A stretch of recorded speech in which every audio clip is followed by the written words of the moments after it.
Hi students, welcome to the session on magnetic circuits. What is magnetic circuits? How we are going to analyze? Let us see in this video. Right. So magnetic devices. We know some magnetic devices. What are those? For example, transformers, right? Solenoid, toroid, generators. Right. So these devices can be considered as magnetic circuits. Right. So in order to analyze these circuits in a simplest way, what we have to do is there must be a analogy between electric circuit and the magnetic circuit that must be used. So we have to use an analogy between electric and magnetic circuits. Okay, in order to analyze those magnetic circuits, right? So here we have to define some important parameters which is used when you analyze magnetic circuits. One is magnetomotive force. Magnetomotive force. This is called MMF, magnetomotive force. That is given by MMF is equal to closed integral H dot dl. That is given by N into I. Right? What is the unit? For I ampere, N is a turns. So it is given by ampere turns. Okay. So how this magnetomotive force arises, or what is the source of magnetomotive force? The source of magnetomotive force is a coil carrying a current in the circuit. Right?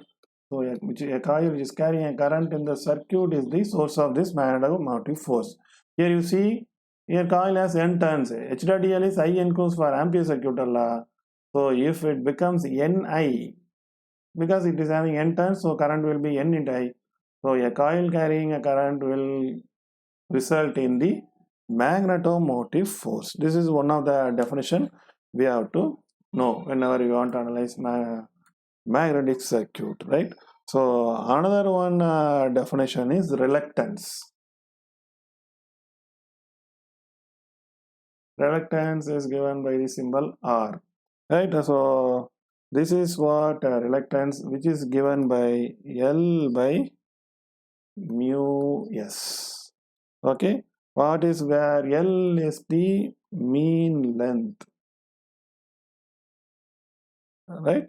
So it is a mean length of the core, and S is the cross-sectional area of the core, right? Whenever we are having a magnetic circuit, we have a core, no? So cross-sectional, that the length of that core is L.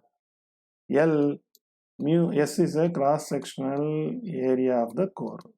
Mu, it's a magnetic permeability. So reluctance is another important parameter. And next one is what do you call permanence. Permanence, right? So permanent is given by P, that is equal to 1 by reluctance. Okay. So these are all the things we must know about magnetic circuit. These parameters, right? Permanence P.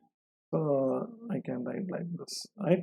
So it is P. So that we must know. And what are the other things we have to remember is we have to compare the analogy between the electric field or electric circuits and magnetic circuits. Let us see what are all the equivalent terms in electric and magnetic circuits, right? So in electric circuit, if we say sigma, here the equivalent is permeability. This is conductivity. For conductivity, the equivalent term in it's analogy, right? Analogy between electric and magnetic circuits. It is conductivity. It is conductivity. It is permeability. Here electric field intensity E. Here magnetic field intensity H. Here I is equal to what do you call J dot ds. Here we know pi is equal to B dot ds. Fine. So that is one important point. Next we can say here what is the thing. What do you call Here current density J is equal to current per unit area. Here flux density B is equal to flux per area. That is equal to mu H. B is equal to mu H, right? So here electromotive force V or EMF. Here magnetomotive force, right? That is what our F. Fine. So I told no magnetomotive force, right? This is our F. You can give a notation of F, right? So that is another important point to be noted. Okay. So here we have Ohm's law. What do you call R is equal to V by I, that we know. Here R, reluctance, is equal to F by pi, right? So KVL and KCL we know. Here KVL summation I0, similarly here summation pi 0. Net flux is 0, here net current is 0. Here we know summation V minus summation IR is KCL, it's KVL, is equal to 0. Here summation phi, MMF minus R psi is R pi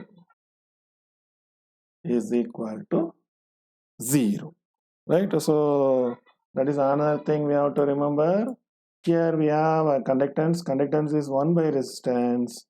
Here we have a permanence. Permanence is 1 by what do you call reluctance, right? So this is the way we can compare. And another thing we have to remember is, see, in electric circuit we have conductor. In what do you call, in magnetic circuit we have permeability.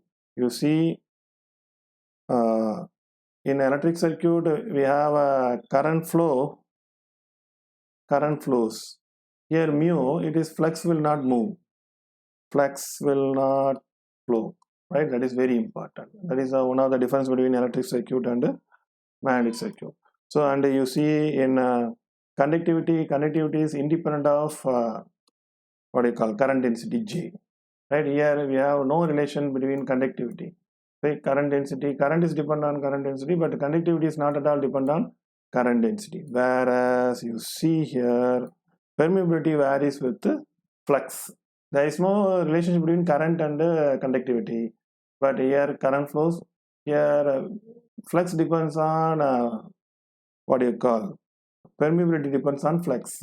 This is permeability. This depends on flux. So B is equal to mu H. So here conductivity is independent of current. Here current density. Here permeability depends on flux. Current flows, flux will not flow, right?